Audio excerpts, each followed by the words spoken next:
नमस्कार, मैं सुशील सिंह दर्शनम इंस्टीट्यूट के कोचिंग में आपका स्वागत एवं अभिनंदन करता हूं। आइए इतिहास के अगले सेगमेंट की तरफ हम लोग चलते हैं। ठीक है, आज हम लोग आपका छूटा हुआ है बौद्ध धर्म, जैन धर्म। ठीक है, तो आज हम लोग जैन धर्म की चर्चा कर लेते हैं।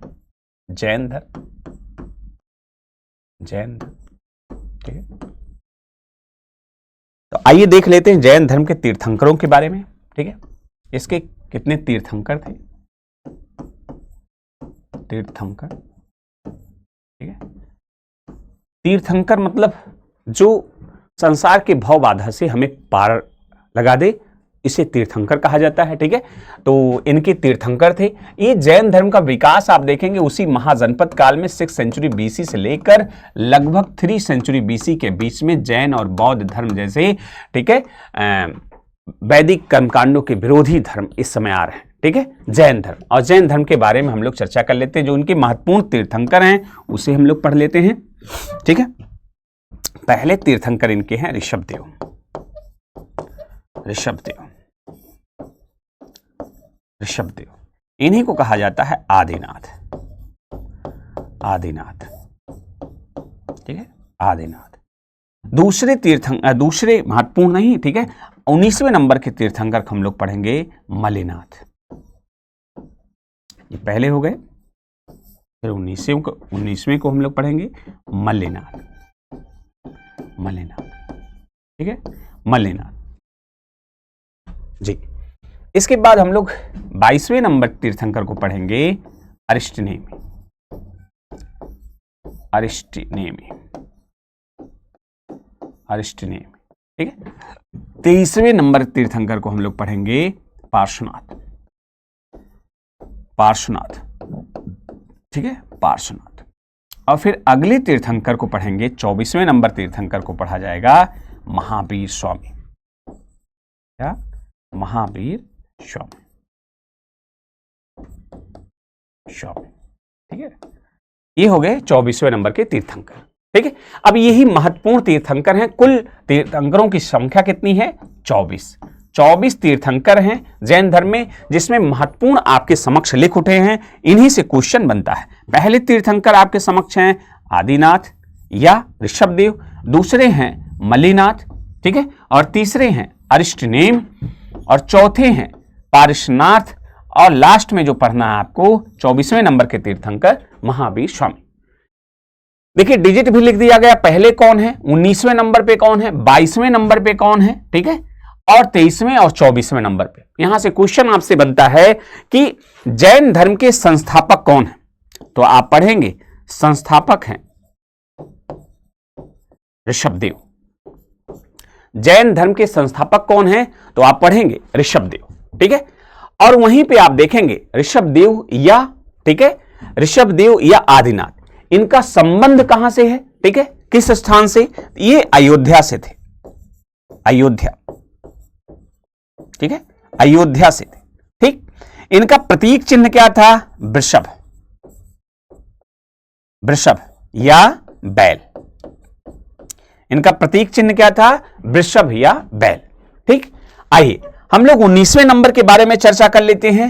ये हैं मल्लिनाथ। इन्हें स्त्री तीर्थंकर कहा जाता है। स्त्री तीर्थंकर,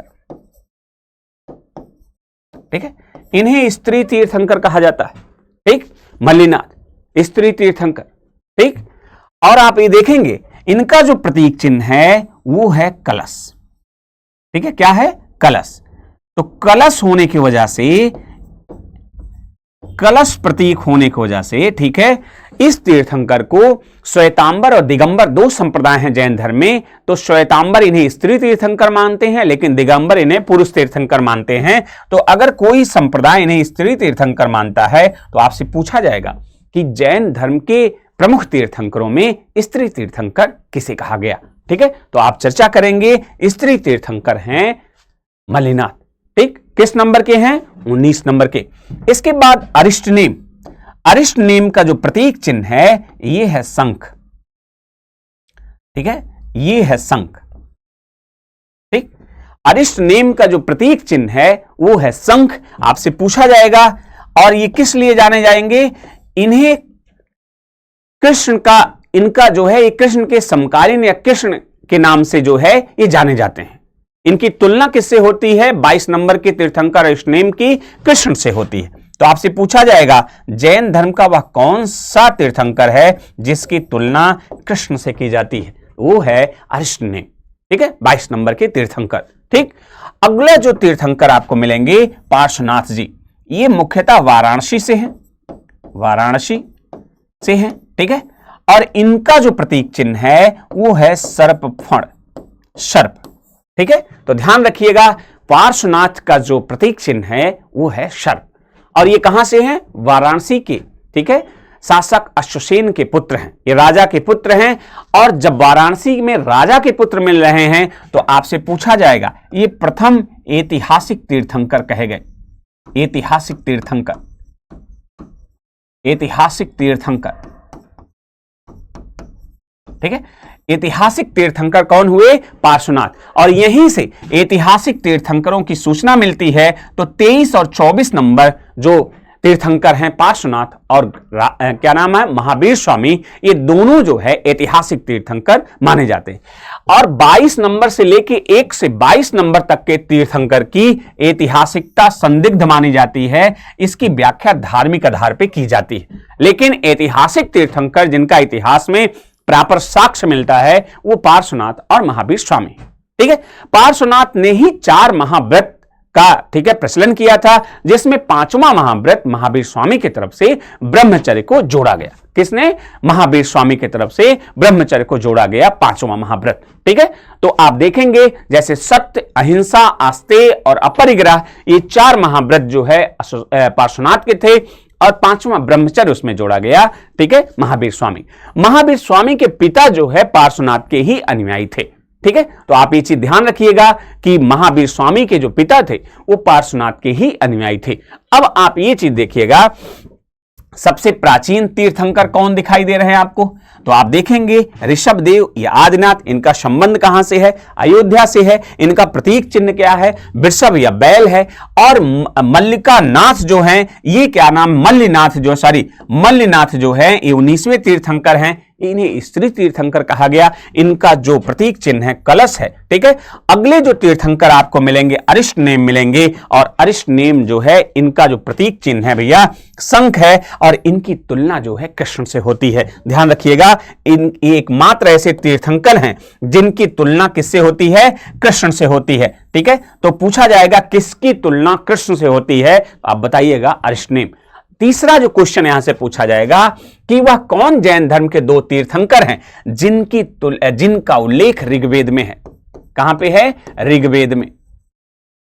ठीक है, तो ऋग्वेद में उल्लेखित 2 तीर्थंकर हैं, 1 नंबर और 22 नंबर। ठीक है, तो अगर हम एक ही 2 लें तो 1 और 2 नंबर आपको दिखेगा। जहां 2 लिखा हुआ है तो इसके मतलब ऋषभदेव हैं, ऋषभदेव। ठीक है, ऋषभदेव तथा अरिष्टनेम, अरिष्टनेम। ठीक है, अरिष्टनेम, ये जो 2 तीर्थंकर हैं, ठीक है, 2 तीर्थंकर, ठीक, इनका उल्लेख कहां पे मिलता है? ऋग्वेद में मिलता है। अब इतने क्वेश्चन आपको तीर्थंकर से पूछे जा सकते हैं। एक बार देख लीजिए आप लोग तीर्थंकरों में क्या क्या महत्वपूर्ण है जो आपके समक्ष है। ठीक है, कि तीर्थंकर जो है, पहले तीर्थंकर कौन है? ठीक है, दूसरे तीर्थंकर 19वें नंबर पे कौन से तीर्थंकर हैं? ठीक है, तो इस तरह से आप देख सकते हैं जी। अब आप देख लीजिए ये जो जैन धर्म है, ठीक है, अब हम लोग आगे चलते हैं। ये जो जैन धर्म है, जैन धर्म, ठीक है, जैन धर्म, जैन धर्म जिन धातु से बना हुआ है। जिन धातु, ये जिन धातु किसका है? संस्कृत के, संस्कृत के जिन धातु से बना हुआ है, जिन धातु। ठीक है, जिसका अर्थ होता है, ठीक है, विजेता, जितेंद्री, जो इंद्रियों पे विजय प्राप्त कर लिया हो, जिसका अर्थ होता है विजेता, अर्थात जितेंद्रीय, जितेंद्री, ठीक है, अर्थात क्या हो गया, विजेता, जो इंद्रियों पे विजय प्राप्त कर लिया, ठीक है। दूसरा टर्म इसमें देखते हैं अरहत। अरहत, अरहत मतलब योगी को कहा जाता है, ठीक है, अरहत योगी को कहा जाता है। तीसरा टर्म आप देखेंगे जब इन्हें ज्ञान प्राप्त हो जाएगा, निग्रंथ। निग्रंथ मतलब बंधन रहित, बंधन रहित, रहित। शलाका पुरुष, शलाका पुरुष, शलाका पुरुष अर्थात महान पुरुष, महान पुरुष, महान पुरुष। तो आप ये देख लेंगे कि ये जो टर्मोलॉजी है इसका मीनिंग भी आपसे पूछेगा, तो एक बार आप देख लीजिए। जिन का अर्थ क्या है, जितेंद्रीय है, ठीक है, जिन का अर्थ जितेंद्रीय है, और अरहत मतलब होता है योगी, ठीक है, और शलाका पुरुष मतलब महान पुरुष, निग्रंथ मतलब होता है बंधन रहित, ठीक है। आइए हम लोग आगे चलते हैं, ठीक है। चलिए, महावीर स्वामी जो चौथे तीर्थंकर हैं, 24वें तीर्थंकर महावीर स्वामी, इनके बारे में हम लोग देख लेते हैं। स्वामी, ठीक है, ये हैं जैन धर्म के वास्तविक संस्थापक, वास्तविक संस्थापक, संस्थापक, जैन धर्म के वास्तविक संस्थापक। संस्थापक कौन था, आदिनाथ या ऋषभदेव। वास्तविक संस्थापक कौन है जैन धर्म का, महावीर स्वामी। इनका जन्म कब हुआ था, जन्म हुआ था 540 ईसा पूर्व में, ईसा पूर्व, ठीक है, 540 ईसा पूर्व, ठीक। और इनकी मृत्यु कब हुई थी, मृत्यु तो इसी में 72 साल तक ये जिए थे, 72 साल, ध्यान रखिएगा। इसी में 72 अगर आप घटा देते हैं तो हो जाएगा 468 बीसी, ठीक है, तो 468 ईसा पूर्व। तो ध्यान रखिएगा, ठीक है, जन्म में एक कुल 72 साल तक जीवित थे, तो आप देख लेंगे 468 बीसी। अभी कुछ एनसीईआरटी देखिएगा, इनके जन्म पे बता रही हैं कि 599 ईसा पूर्व में इनका जन्म हुआ था। इस अनुसार 72 साल ही जीवित है, तो आप यहां पे आप देखेंगे तो यहां पे 7 हो जाएगा और यहां पे 2 हो जाएगा, मतलब 527 ईसा पूर्व में इनकी मृत्यु मानी जाएगी यहां पे अगर इस अनुसार। तो 599 नई वाली एनसीईआरटी जो इनके जन्म को बता रही है कि 599 ईस्वी में इनका जन्म हुआ था, और पहले की जो एनसीईआरटी है वो इनके जन्म को जो है 540 बता रही है, ठीक है। तो चलिए, इनका जन्म जो हुआ था, इनका जन्म जो हुआ था वो कुंडल ग्राम में हुआ था। ग्राम क्या है जहां जन्म हुआ था, इनका जन्म कुंडल ग्राम में हुआ था, कुंडल ग्राम, ठीक है। कुंडल ग्राम कहां पे है, ये है वैशाली में, वैशाली। महाजनपद काल में आप पढ़े होंगे वैशाली किसका भाग था, तो वज्जी का भाग था, वैशाली, ठीक है। वैशाली, कुंडल ग्राम या वसु बंधु कहा जाता है, ठीक है। इस तरह से आप बता पाएंगे कि इनका जन्म कहां पे हुआ, कुंडल ग्राम वैशाली में। ये शाक्य कुल के क्षत्रिय थे, ठीक है, शाक्य कुल के, इस तरह से। तो आप ये देखेंगे इनके पिता जो है सिद्धार्थ थे, ठीक है। इनके पिता, आइए इनके देखते हैं, सॉरी, इनके पिता जो है ये हैं सिद्धार्थ। सिद्धार्थ देखिए भैया, शाक्य कुल के क्षत्रिय बुद्ध थे, ठीक है। इनके पिता क्या है, ज्ञात्रिक कुल के क्षत्रिय हैं। सिद्धार्थ क्या हैं, ज्ञात्रिक कुल के क्षत्रिय, ठीक, ज्ञात्रिक कुल, ध्यान रखिएगा, शाक्य नहीं है, ज्ञात्रिक कुल के क्षत्रिय थे। कहां के, वैशाली ही साइड के थे, ठीक है। सिद्धार्थ, सिद्धार्थ, ठीक है, सिद्धार्थ, ठीक है। तो ये सिद्धार्थ जो हैं इनके पिता थे, और इनकी माता कौन थी, इनकी माता थी त्रिशला, माता थी त्रिशला, त्रिशला, जो लिच्छवी गणराज्य से संबंधित थी, ठीक है, त्रिशला। ध्यान रखिएगा, इनकी पत्नी जो थी, पत्नी वो थी यशोदा, यशोदा, ठीक है, यशोदा इनकी पत्नी थी और इनकी पुत्री थी, पुत्री अर्णोज्या, अर्णोज्या। तो आप ध्यान रखिएगा, अर्णोज्या इनकी पत्नी थी या प्रियदर्शनी, इसी को प्रियदर्शनी भी कहा जाता है, प्रियदर्शनी, ठीक है। अर्णोज्या या प्रियदर्शनी इनकी पत्नी थी और एक याद कर लीजिए इनका दामाद था, दामाद जमाली, जमाली इनका दामाद था, ठीक है। तो ये ध्यान रखिएगा, दामाद इनका जमाली हो गया, माता त्रिशला, पत्नी यशोदा, पुत्री अर्णोज्या, ठीक है, और प्रियदर्शनी उसका नाम था।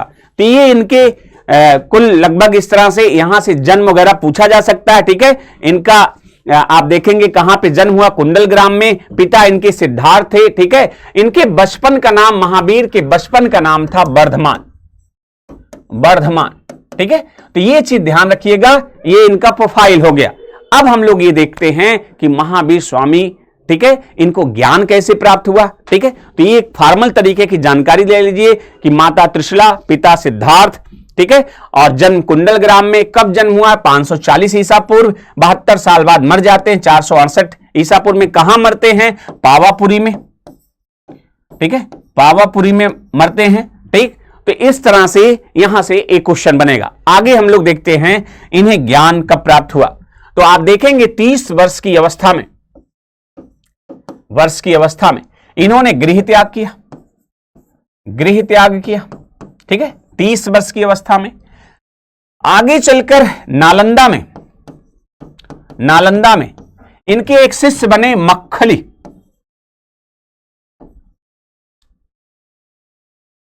मक्खली पुत्र गोशाल, गोशाल, ठीक है, मक्खल पुत्र गोशाल इनके शिष्य बने। लेकिन 6 साल के बाद, 6 साल तक शिष्य थे, इसके बाद मतभेद हो गया, मतभेद, और इस मतभेद के फलस्वरूप मक्खल पुत्र गोशाल ने एक नए धर्म आजीवक संप्रदाय की स्थापना की।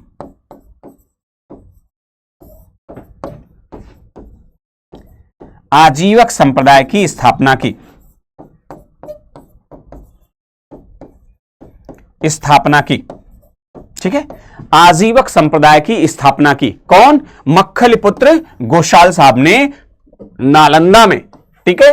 शुरुआत के 6 वर्ष में जो है इनके शिष्य बने रहे और इन्होंने एक नए विरोधाभास हो जाता है, जिसकी वजह से एक नए संप्रदाय का इन्होंने आविष्कार, कह लीजिए नए संप्रदाय का सृजन किया, ठीक है, आजीवक संप्रदाय, ठीक। आगे बढ़ते हैं 12 साल की अवस्था में, 12 साल कठोर तप की वजह से इन्हें ज्ञान की प्राप्ति होती है। कहां पे? तो ग्राम है जंभिक ग्राम, जंभिक ग्राम, ठीक है। नदी है ऋजुपालिका नदी, ऋजुपालिका नदी, ठीक है, ऋजुपालिका नदी के तट पर, ठीक, और साल के वृक्ष के नीचे, के वृक्ष के नीचे, नीचे इन्हें ज्ञान प्राप्त होता है। कहां पे ज्ञान प्राप्त होता है? जंभिक ग्राम, ऋजुपालिका नदी के तट पर, साल वृक्ष के नीचे इन्हें ज्ञान प्राप्त होता है।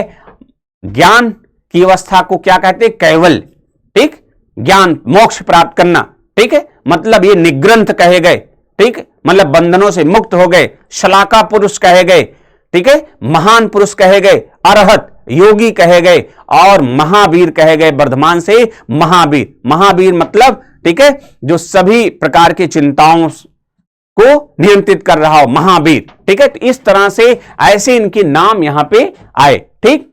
तो देख लीजिए 35 वर्ष की अवस्था में, सॉरी 42 वर्ष की 12 साल हो गया तो कितना वर्ष हो जाएगा? 42 वर्ष की अवस्था में इनको ज्ञान प्राप्त होता है। इस चीज को आप लोग नोट कर लीजिए, ठीक है। चलिए,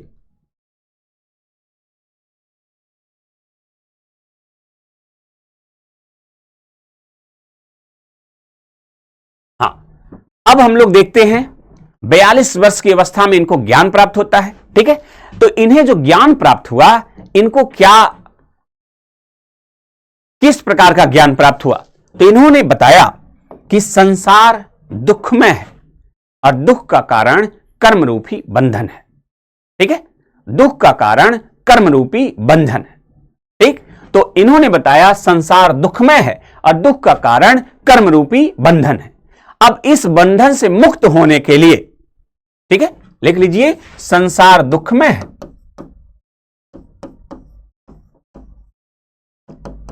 दुखमय है, ठीक है, और दुख का कारण, दुख का कारण कर्म रूपी बंधन है।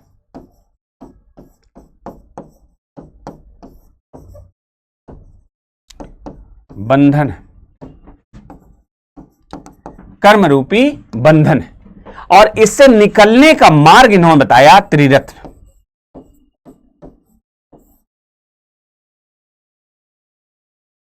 त्रिरत्न की अवधारणा, ठीक है। क्या इन्होंने बताया मार्ग? त्रिरत्न की अवधारणा। त्रिरत्न क्या था? जैन धर्म का सम्यक दर्शन,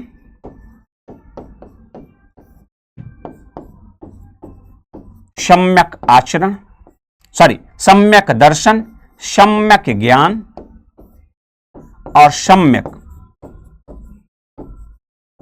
आचरण। सम्यक आचरण, तो ध्यान रखिएगा, सम्यक दर्शन, सम्यक आचरण, सम्यक ज्ञान और सम्यक आचरण, मतलब जैसा हम देखेंगे वैसा हमें ज्ञान प्राप्त होगा और वही ज्ञान धीरे धीरे हमारे आचरण का हिस्सा बन जाएगा, ठीक है। तो ये इन्होंने त्रिरत्न की अवधारणा दी। तो ध्यान रखिएगा, ये जैन धर्म के त्रिरत्न हैं, बौद्ध धर्म में भी त्रिरत्न हैं, बुद्ध, सम, धम्म और संघ, ठीक है। तो ये बौद्ध धर्म के त्रिरत्न है, वहां हम लोग चर्चा करेंगे। अभी इस तरह से त्रिरत्न, इसके माध्यम से इन्होंने कहा इस दुख से मुक्ति पाया जा सकता है, ठीक, इस तरह से। और इनके 5 महाव्रत थे, 5 महाव्रत, व्रत क्या क्या थे? सत्य, अहिंसा, अपरिग्रह,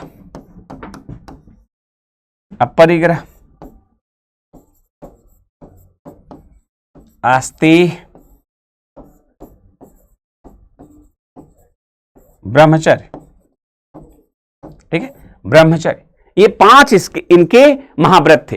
इसमें जो 5वां महाव्रत है, ठीक है, ब्रह्मचर्य, इसे महावीर स्वामी ने जोड़ा। और ये जो 4 महाव्रत हैं ये पार्श्वनाथ के थे, पार्श्वनाथ साहब के थे ये 4 महाव्रत, ध्यान रखिएगा। और 5वां महाव्रत जो है महावीर स्वामी ने जोड़ा, ब्रह्मचर्य। आपसे पूछा जाएगा महावीर स्वामी ने कौन सा महाव्रत जोड़ा, तो आप बताइएगा, ठीक है, ब्रह्मचर्य, ठीक। और जो सत्य है, मतलब सदा सत्य बोलना चाहिए, अहिंसा, हिंसा नहीं करना चाहिए। जैन धर्म का जो कोर पार्ट है वो है अहिंसा, ठीक है, ये अहिंसा को बहुत ज्यादा महत्व देते हैं जैन धर्म में। अपरिग्रह मतलब आवश्यकता से अधिक धन का या द्रव्य का जो है संग्रह नहीं करना चाहिए। आस्तेय मतलब चोरी नहीं करना चाहिए, ठीक है, और ब्रह्मचर्य के नियमों का पालन करना चाहिए। ये 5 महाव्रत इन्होंने बताया जिसके माध्यम से ज्ञान प्राप्ति में सहायक होगा, ठीक। आइए अब हम लोग देखते हैं प्रमुख जैन संगीतियां।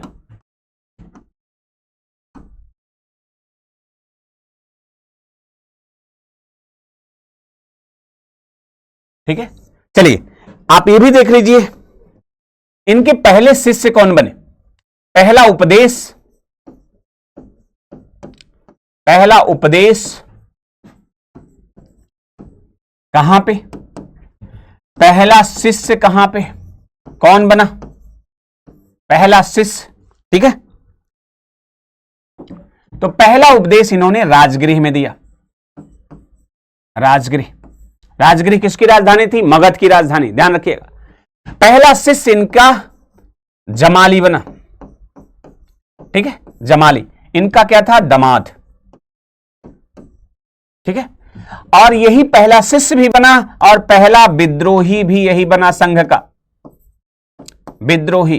ठीक है, कौन? जमाली।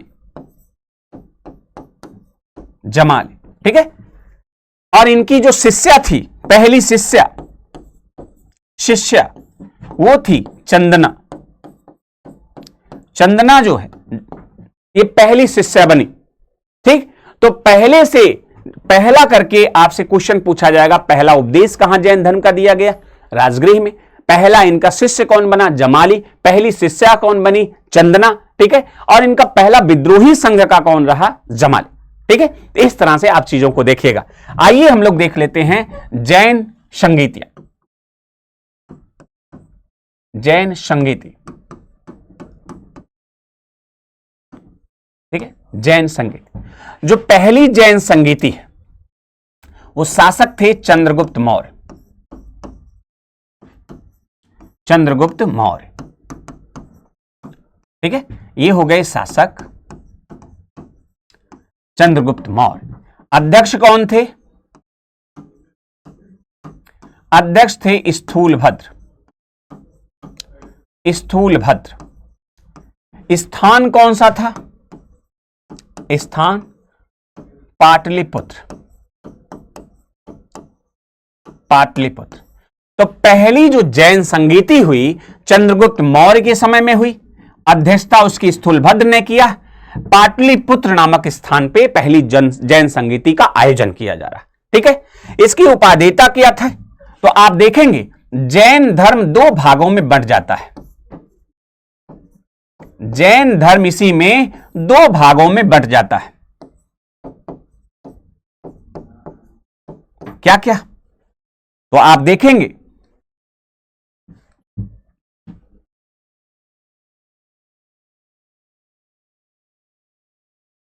दिगंबर और श्वेतांबर। दिगंबर के जो प्रमुख आचार्य थे भद्रबाहु थे, और श्वेतांबर के जो प्रमुख आचार्य थे वो थे स्थूलभद्र। मामला क्या होता है, ध्यान रखिएगा।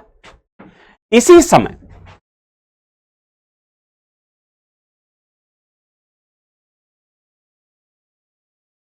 समय मगध में अकाल पड़ जाता है। अकाल, और आप देखते हैं चंद्रगुप्त मौर्य आपने पढ़ा तो मगध से चंद्रगुप्त मौर्य कहां आ जाते हैं? कर्नाटका दक्षिण में आ जाते हैं। ठीक है, और यहीं पे चंद्रगिरी पहाड़ी पे संलेखना पद्धति द्वारा जो है ये यहां पे आ जाते हैं अकाल। ये जब वापस पहुंचते हैं यहां पे जो बचे रहते, इनका मानना था कि अहिंसा जो जैन धर्म का विषय है और अकाल के समय में इस अहिंसा का सही तरीके से पालन नहीं हो पाएगा, जिसकी वजह से ये कुछ लोग कर्नाटका आ जाते हैं। ठीक है, कर्नाटक।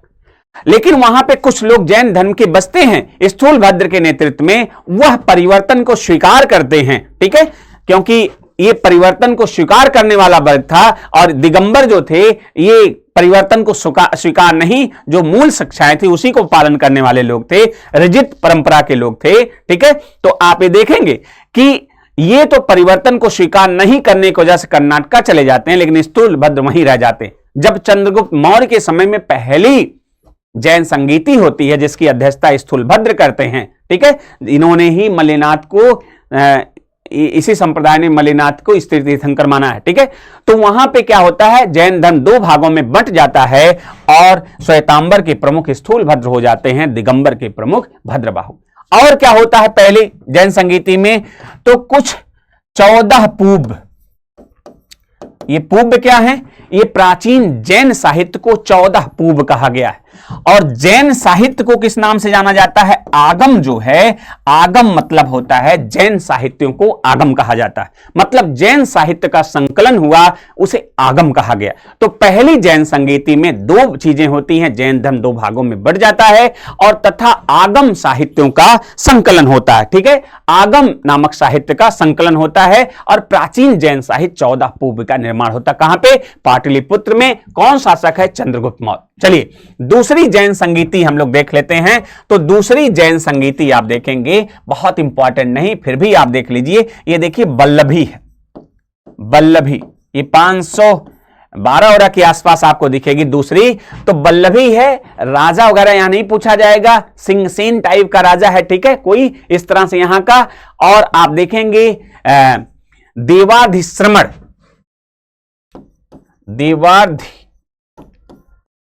श्रमण की अध्यक्षता में, ठीक है, हो रहा, ये भी नहीं पूछा जाएगा। स्पेशली आप जानिएगा कि दूसरी जैन संगीति कहां स्थान पूछता है, तो आप बताइएगा वल्लभी। और यहां पे भी क्या हुआ? यहां पे जैन साहित्यों का संकलन हुआ। तो दो जैन साहित्य हुई, जो दो जैन संगीति हुई है, पहला पाटलिपुत्र में और दूसरा वल्लभी में। ध्यान रखिएगा, ठीक, वल्लभी में। तो ये दो जैन संगीति हुई। ठीक है, तो ये रहा आज का सेशन। ठीक है, आज हम लोग यहीं तक, फिर मिलते हैं अगले चैप्टर में बौद्ध धर्म लेके। धन्यवाद।